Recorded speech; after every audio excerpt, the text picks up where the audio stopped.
అందరికి నమస్కారం. నేను ఆస్తి కోసమో డబ్బు కోసమో ఈ పోరాటం చేయట్లేదు. ఎందుకంటే ఇది పోరాటం కూడా కాదు, ఇది ఆత్మగౌరవానికి సంబంధించింది, నా భార్య పిల్లల సేఫ్టీకి సంబంధించింది.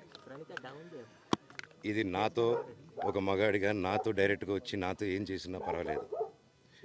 నా భార్య పేరు ఇంక్లూడ్ చేయడం, నన్ను తొక్కేదానికి, నా 7 నెలల పాపని ఇంక్లూడ్ చేయడం, నా బిడ్డల ఇంట్లో ఉండగానే అలా బిహేవ్ చేయడం కరెక్ట్ కాదు.